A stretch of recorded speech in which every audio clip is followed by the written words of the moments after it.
fun of their neighbors. They joke around. They laugh with their children. They, celebrate birthdays. So, there's like this tension, I think, that the way that we talk about refugees in this country doesn't leave a lot of room for people to be complex, for people to be simultaneously very resilient and able to endure horrible things while also being really human and really just like you.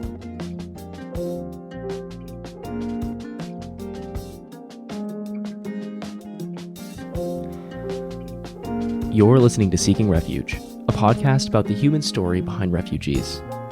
Your hosts for today are Tyler Jackson and Aidan Thomason.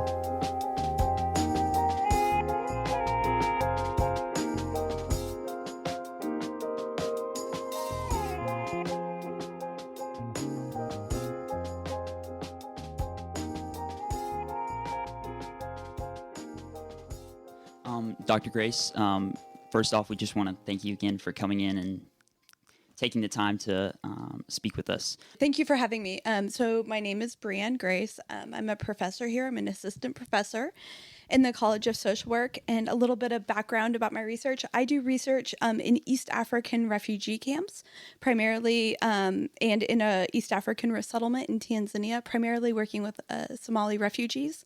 Here in Columbia, I do have a smaller project on torture, looking at how torture plays out as a social process in refugees' lives.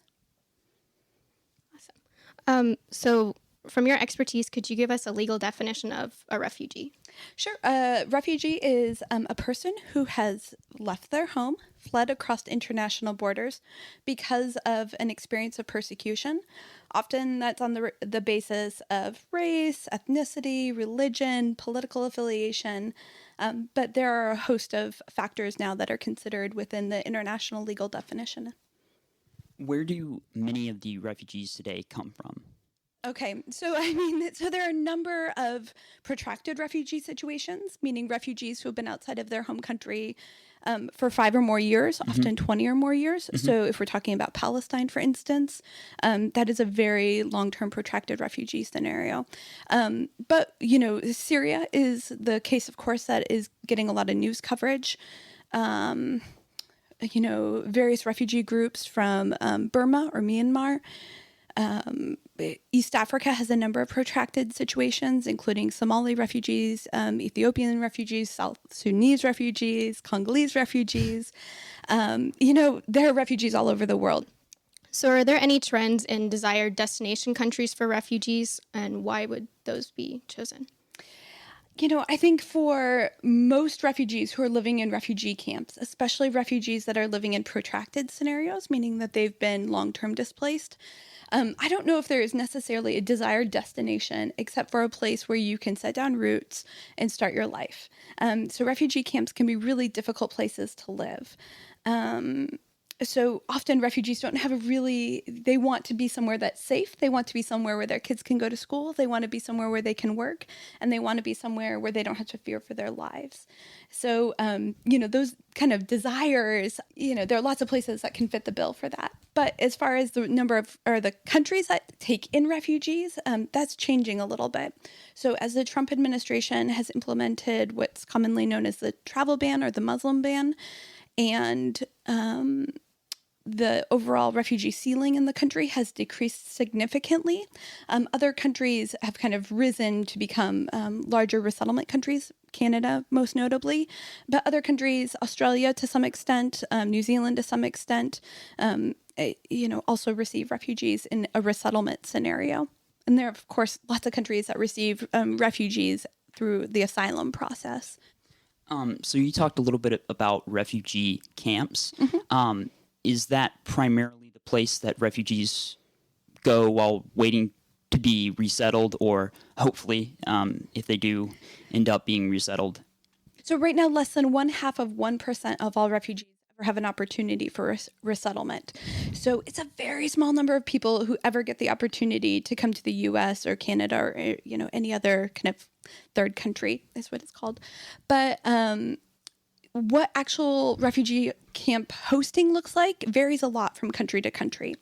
in my work in Tanzania, Tanzania has been a long-term host of refugees. So actually, since it was a German or British colonial country or state, it has hosted refugees, and it has hosted refugees in very, very high numbers for a very, very long time, since the 1960s. So, in Tanzania, encampment looks very, very different than it does, say, if we look at, really anywhere else, Jordan, if we look at Turkey, the refugee camps are just different, meaning that the laws that the countries have about how refugees can travel, when they can travel, what that travel looks like, the kinds of activities you can do in a refugee camp. So for instance, in some countries, you can have a business, or you can garden, or you can farm in a refugee camp. In other countries, you cannot, not only because of the laws of the country, but also the kinds of terrains that refugee camps tend to be in. In other countries, they opt, instead of for kind of a formal camp model, they do more urban hosting. And so that means that refugees often get permits where they can move more freely within urban spaces and live lives that may be more similar to what they were used to at home versus the kind of sitting, waiting, watching kind of model of a refugee camp.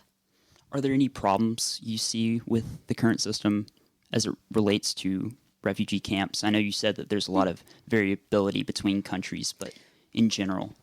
Oh, in general, I think funding is always an issue. And so the majority of the world's refugees are hosted in the global south. So primarily within developing countries that may not have a lot of extra room in a national budget for something like refugee hosting. And so they rely heavily upon the United Nations High Commissioner for Refugees, or UNHCR, to fund refugee camp programs, or to kind of provide support within that arena. So, they're just, right now, especially with the increase in refugees worldwide, there's just not the money to fund all of the services that people would really need to live, healthy and robust lives. So you said that less than 0.5% ever get resettled. What are the primary reasons or obstacles that are preventing them from being resettled?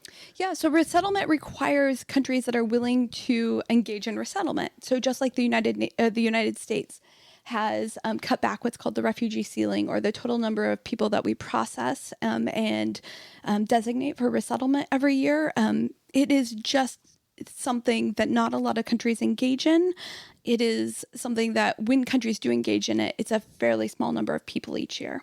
So, this year, I think, the ceiling, if we reach the ceiling, we will be fortunate, but in best case scenario, we're looking at probably about 20,000 people. So that's a very small number of people. And so, if you look at the number of displaced or stateless people in the world who would need an opportunity for resettlement, there just aren't enough slots, but there are lots of people. So the United Nations High Commissioner for Refugees often will reach out to countries to see if they can, work out alternative arrangements. So sometimes that means local integration. These are considered durable solutions. So resettlement, local integration, which is when a host country allows refugees to stay in the country in which they were previously, like in a refugee camp, and give them often citizenship, or repatriation. And repatriation is facilitating the process of returning home if and when that's possible. And unfortunately, often that's just not possible for many people as well. What are some general themes that you see in modern refugee patterns? So I guess a general trend that's emerging is that the definition of refugee is growing to some degree. And so in some ways that's because we are recognizing forms of persecution that otherwise were kind of hidden or normalized. So I'm thinking here of the persecution of people or of LGBTQ refugees who previously, that wasn't really a characteristic that allowed you, or an identity that allowed for resettlement, where more host countries are recognizing that is in fact something that a lot of people face, right? Is persecution because of, various identities that, in fact, in the United States were accepted or acceptable kind of broadly not that long ago. So that expansion is, I think, really important, that to expand those forms of protections not only aligns with our own kind of national values as we've kind of expanded definitions of marriage and expanded kind of social norms and definitions, but to also kind of provide those legal protections as well. Other examples might include definitions of persecution kind of as an act. So right now, there is a lot of debate about people who are seeking asylum at the southern border. And one of the critiques is about that many of them are fleeing gang violence. And so there's this question of, well, what does it mean to flee gang violence? And how do definitions of gang violence fit into national definitions of persecution? And so the United Nations has been pretty open that, of course, where gangs end and states begin are not always clearly demarcated. And so that it's important to recognize that any form of persecution, can disadvantage people and put their lives at risk. So you've mentioned twice now the difference between refugee and asylum seekers. So what's the difference in definitionally and the process? Yeah, so refugees and asylum seekers are essentially the same category. So in the United States, one of the things that we differentiate a lot is the resettlement process, which is when people are refugees, they've already been granted asylum, they've been living often in refugee camps. Then the U.S. government goes abroad, interviews them, identifies people who can be resettled in the United States, and then physically brings them here. And that's refugee resettlement. Asylum is when people come to a national border and say, help me, I can't return home. I have experienced this form of persecution, and they kind of lay out their case. So so when people are granted asylum, they get refugee status. So they are essentially the same, two sides of the same coin, rather. But in the United States, because of the way that our resettlement policy has worked, we often differentiate between asylees and refugees, where in most places in the world, asylee is not a proper noun, right? Everybody's just considered a refugee. In fact, if you use the term asylee in Microsoft Word, it will reject it. It's, does not identify it, So with your experience in Tanzania, could you maybe give a brief explanation about why you went there and what you did while you were there? Sure. So I first went to Tanzania as an undergraduate student. So I directly enrolled at the University of Dar es Salaam as part of a study abroad experience. And while I was there was an American Fulbright professor who was also spending the year there, who had previously worked in Tanzanian refugee camps during the Rwandan genocide. And so he was doing research. He had a lot of experience working with refugees in Tanzania. And he kind of took me under his wing and, taught me a lot about refugee hosting policy in Tanzania and kind of helped encourage my interest in refugees. So then I went back home, I graduated from college, and I took a job working in refugee resettlement. So my first job was working in San Diego with the International Rescue Committee, working with a Somali refugee community, a minority refugee community. And I loved that job. It was awesome. It was really, inspired a lot more questions for me about kind of, what were the experiences that people had before they arrived in the United States that we often kind of overlook because we're so focused on kind of welcoming people to America forgetting that people are leaving a lot behind. Then I ended up getting married, and my husband had a Fulbright in Tanzania. So I asked a transfer to the Dar es Salaam office, and I worked there doing more stuff in refugee camps for a while, and then realized that, but it was much more kind of number crunching work and not a lot of interaction with refugees, and I missed that. And so I applied for a Fulbright and got one, and so we spent another 2 years in Tanzania as I did my research. And I was looking at the resettlement in Tanzania of Somalis. And so it's a Somali refugee community. Their ancestors were taken as slaves from Tanzania to Somalia about 200 years ago. And then they were granted resettlement in Tanzania as refugees because of their ethnic identity and their history as slaves originating in Tanzania. And so I studied that resettlement process, giving refugees in particular citizenship on the basis of ethnicity is fairly rare. And so I was studying that process.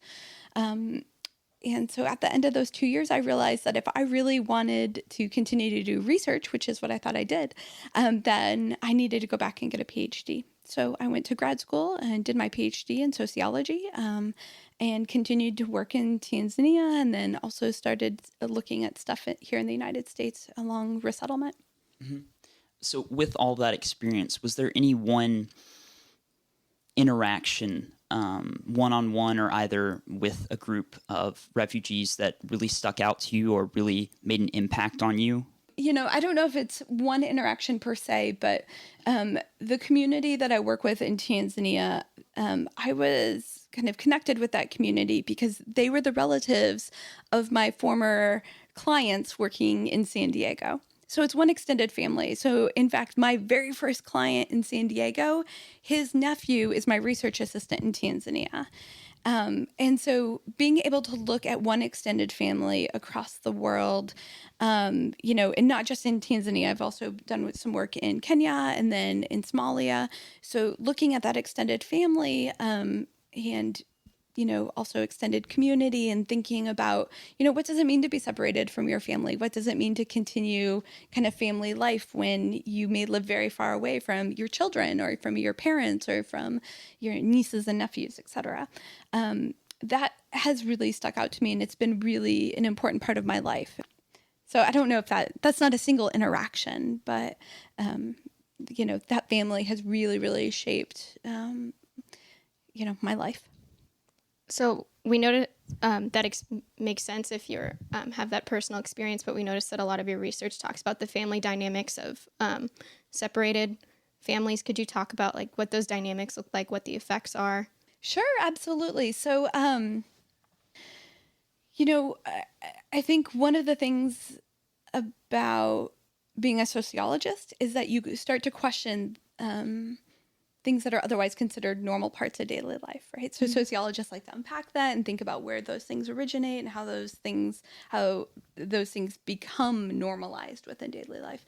And so thinking about some of my research is on ritual. And so I think in the piece that you are mentioning, it's about a case of healing after breast cancer or during breast cancer treatment. And so for a woman who was diagnosed with breast cancer immediately after resettlement in the United States, it's a question both of how do refugees who are used to a different concept of body and a different kind of understanding of health, how do you make sense of the American healthcare system and insurance and the biomedical model and everything like that? And so that case looks at like how families engage in these questions transnationally. And so it's partially about kind of healing rituals and about trying to explain new healthcare definitions and hospital experiences through that process. We also noticed the concept of the violence of uncertainty in your research. Could you explain that? Yeah, absolutely. So that piece came out in the New England Journal of Medicine in September, and it is concerned with how immigration policy affects healthcare access, and not just healthcare access, but also other institutions, the social determinants of health. So how things like education and everything else kind of multiply and play into the healthcare access process.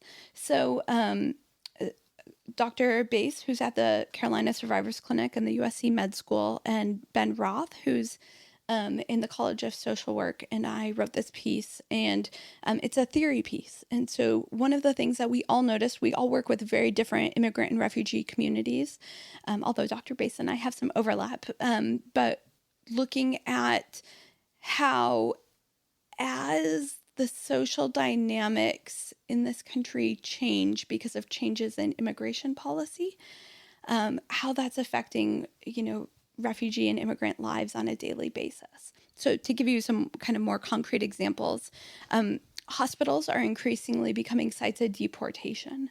So when immigrants are undocumented or refugees often will fall out of status, meaning they come in as refugee status is a legal form of documentation, but they may lose that if they can't afford to apply for a green card, for instance, or et cetera, things like that. So even if they have status, they're increasingly nervous that ICE will be present in hospitals because hospitals have sometimes joined with ICE. That as schools increasingly question immigration status, it becomes sites where immigrant children or refugee children do not always feel safe, or their parents become hesitant to send them to school. And so, yeah, this paper looks at, what are the long-term potential outcomes of that? And how can we think about the ways in which uncertainty is actually a form of what, academics call structural violence, or the ways in which having access to resources or institutions can be affected by inequality and essentially lead to poor outcomes because of a lack of access. We talked a little bit about the violence of uncertainty, and then also about maintaining those relationships with family back home. Mm-hmm. What are some of the biggest maybe challenges that refugees face when they're resettled and integrated as part of society? Mm-hmm. What are some of the more notable or more important issues or challenges that they face? So I think language is a big challenge. And I think students who've studied abroad can relate to that experience, right? Where you are suddenly forced to navigate a complex society without the basic tools to interact with people. And so, language can be a big challenge. One of the problems right now with U.S. refugee resettlement policy is that language becomes a secondary resettlement objective to job placement. So refugees are expected to get jobs first, learn English second. But of course, we all know that language is really important to having a job. And so, language access becomes a really big key to refugee success in the U.S. And it's not funded and it's not prioritized in a meaningful way. So that can be a huge challenge for people. Now, of course, some refugees come to the U.S. and they know English already and they have that advantage. But there are so many other forms of communication that you also have to learn, right? I think also students who have studied abroad can relate to this, that when you, need to learn local dialects or local accents, that when you need to learn kind of the ways, the social expectations about how you ask for things or who you ask for things or how you can make demands of different people or not. Those things are all kind of a challenge, I think, for refugees where they're like, I need to get a driver's license. Where, right? Because every country kind of arranges society differently in that way, bureaucratically. And so those things are all challenges. Other refugees face other challenges based on some of the other kind of identity stuff. So as we've seen a rise, in the article, The Violence of Uncertainty, one of the things that we highlight is that there's been a significant rise in hate crimes against immigrants and especially against Muslim immigrants. So for Muslim immigrants, that has really, I think, shaped a lot of their experience in the U.S., both because people are talking to their family members before they come. And so people anticipate it and fear it. It is a reality for people, and it's an unfortunate reality that I think as American citizens we can help combat by, calling into question, all forms of xenophobia, but especially Islamophobia. With your experience, not only with refugees, but interacting with people who may represent maybe the general public's idea of refugees or the extent of their knowledge, what are the most important things that you think maybe the general public should know that you don't think are general knowledge? Yeah, I think one of the really big misconceptions that's out there right now is that there is some sort of relationship between the idea of a refugee and the idea of a terrorist, right? So lots of times you will hear people talk about refugees as terrorists, which is incredibly problematic and probably leads to some of the xenophobia that we were just discussing. And so, of course, if we look at this from a risk standpoint, or if we look at this statistically, there is no relationship between the two things. Refugees are much less likely to commit crimes and most definitely less likely to commit crimes of terrorism than any other group. So, that is just not something to be concerned about. However, the way that refugees are talked about continues to kind of perpetuate that myth in ways that unfortunately closes a lot of doors for Americans who, start to fear something that really is not a risk to them or to their lives. And in fact, refugees, of course, are fleeing violence often themselves. And so they are often fleeing, very personal experiences of terrorism where they themselves have been targeted or have lost family members or children or experienced torture. And so it is a really problematic kind of stereotype that's out there that is just not based in reality. So what is some of the focus on some of the things that you're working on right now with refugees? Yeah, so right now I am looking at torture. And we as scholars know a lot about kind of the psychological effects of torture. And in the field of international relations, there is a lot of research on kind of torture and regimes and, when do states use torture, why do they use torture, how do they use torture, etc. But I'm more interested in, so for refugees who have experienced torture, how does, especially at the hands of the state, how does that shape their engagement with states moving forward? So, of course, you can, if, trying to put yourself in their shoes a little bit, if you think about, a state, your government tortures you because of your political identity. Well, what does that mean for things like voter registration once you become a citizen? How, if you were tortured at the hands of the police in your home country, what does that mean when you have to engage with police in resettlement? And how does that shape your understanding of the role of the police, when you should be concerned, your sense of safety, etc.? So those are some of the questions that I'm looking at right now. It's a new project. I just started it. So I don't have a lot of exciting data for you yet, but those are some of the research questions that are guiding me right now.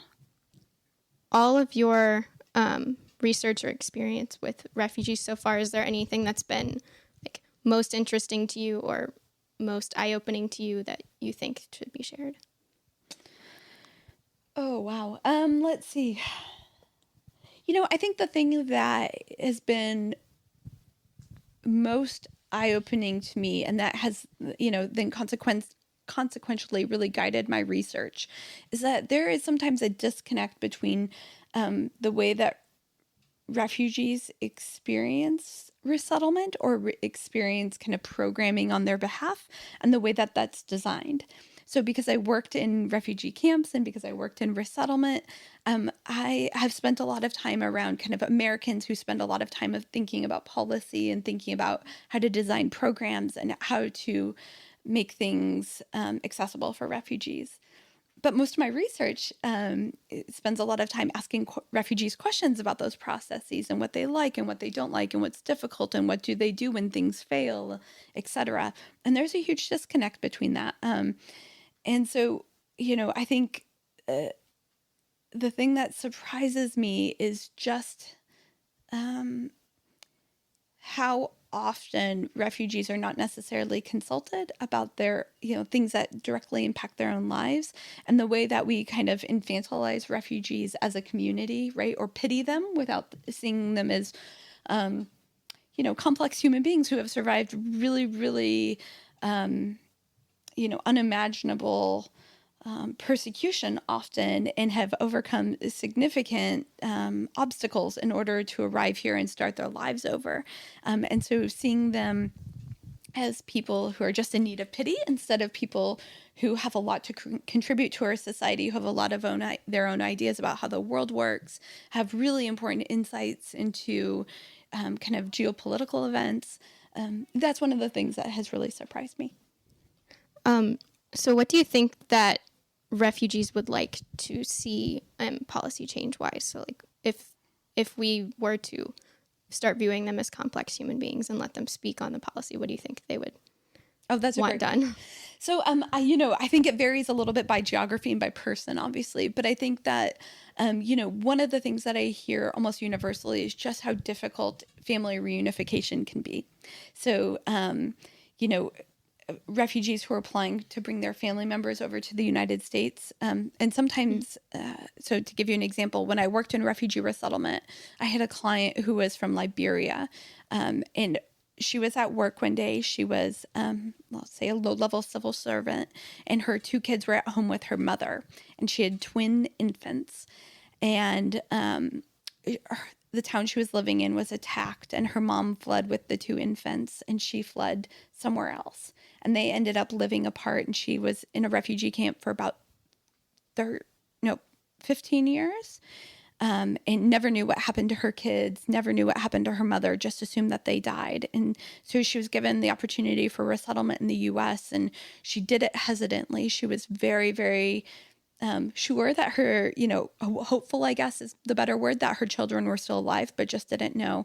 She came to the U.S. and after a year received word from the Red Cross that they had found her children, that her children had both essentially became child soldiers at one point, and that they had just been found in a neighboring country. And so it still took a significant amount of time for her to be reunited with her children after all of that. And so watching her go through, both the bureaucratic process of filling out more paperwork than you could ever imagine, and then trying to make sure that her children had all of the psychological and social services that they needed when they were coming to the U.S., and the support and the money and everything else. Mm-hmm. I mean, it was a really significant undertaking. So, family reunification is probably the biggest thing that refugees would like to see changed, although there surely are many, many things. Is this story like this one, for example, is that common among many refugees? Yeah, family separation is very, very common. And the family separation, not only between parents and their children, but, your grandparents or aunts and uncles, everybody wants a life where they can, be around their family members, be with the people they love, know that the people that they love are secure, happy, can lead, the lives that they want to, can live to their full potential. And so, refugees are no different in that sense. But policy makes that incredibly difficult. So obviously it could vary depending on how long you don't know about family, but from the point of finding out that your family is alive, what would the average time, if you could give an estimate for how long that process takes? Oh, I don't even know off the top of my head. I don't know. I can tell you that this is not about family reunification, but when I worked in refugee resettlement, my client had spent on average, my clients had spent 23 years in refugee camps before being selected for resettlement in the United States. So for many of them, that was, their entire life, or most of their, kind of cognizant life. Yeah. So, and you can answer this question any way you choose to, but who are refugees?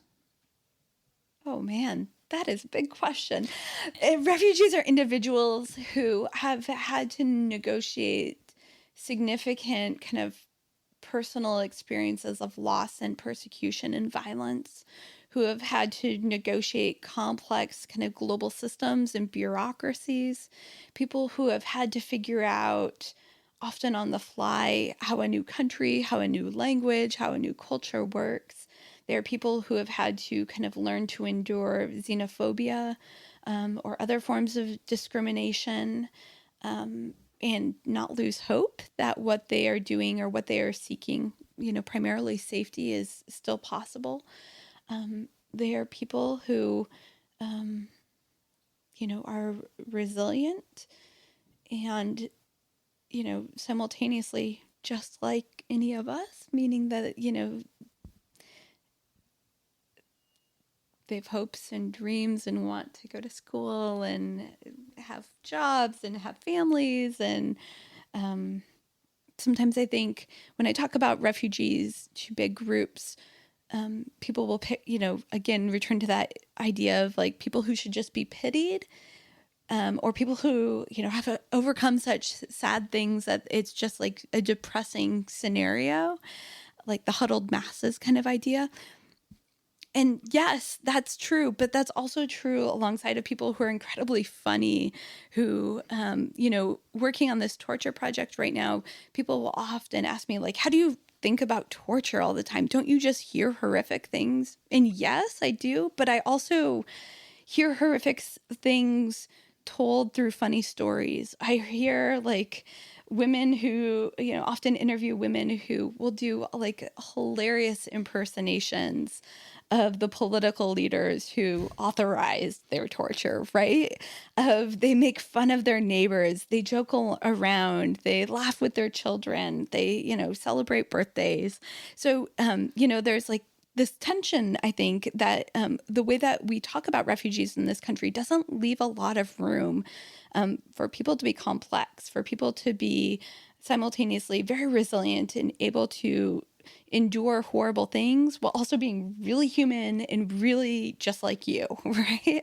And so that's, I think who refugees are, if they're anything. They are people like you, but they're also people who have had to negotiate things that you've never, ever imagined. And with the misconceptions, obviously, that we talked about, and then that popular attitude of pity rather than the more complex reality of everything. What maybe steps or what ideas do you have for ways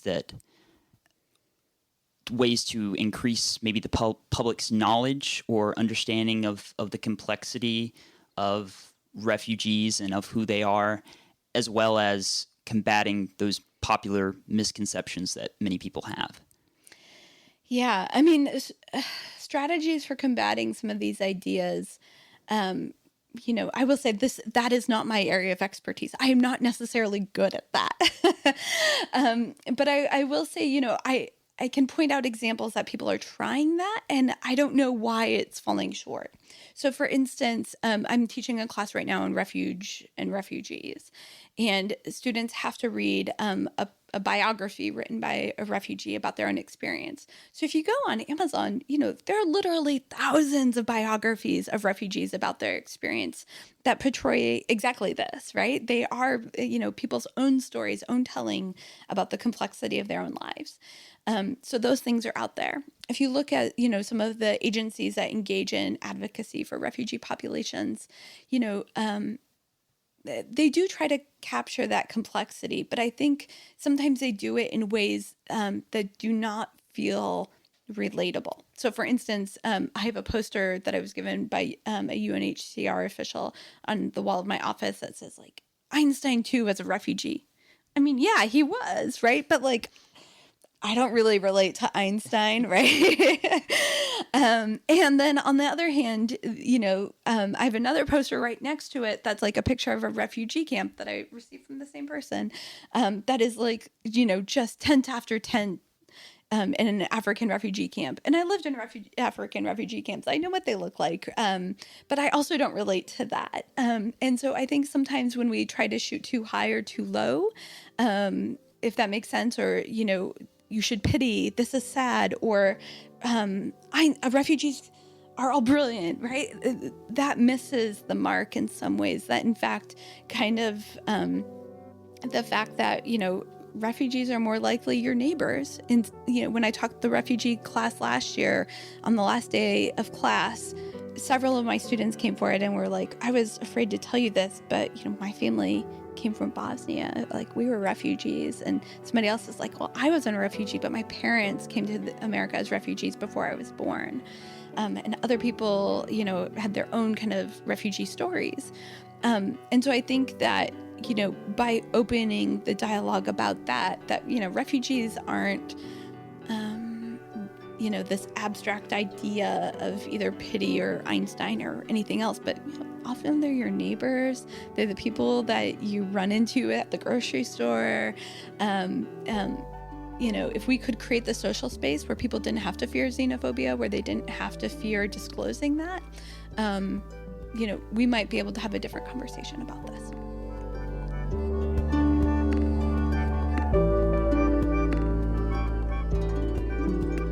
thank you, Dr. Grace, for coming in and talking to us today.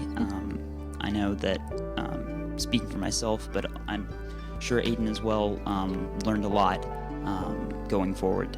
So thank you. That sounds great. Thank you so much for having me, and thank you so much for putting together this important podcast. I'm really excited about this, and I promise to subscribe and encourage everyone else to too.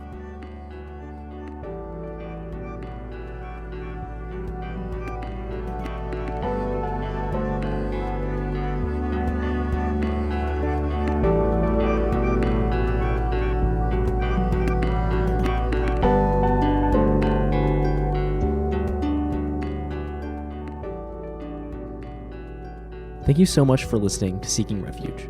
If you have a story you'd like to share, get in touch with us by sending us an email at seekingrefugepodcast@gmail.com. Connect with us on Facebook, Twitter, and Instagram at Seeking Refuge Podcast, and leave us a review on Apple Podcasts. Special thanks to Dr. Breanne Grace for being on the show this week. Our show wouldn't be made possible without the wonderful support from Maxey International House at the University of South Carolina. We'll be back in 2 weeks with another episode.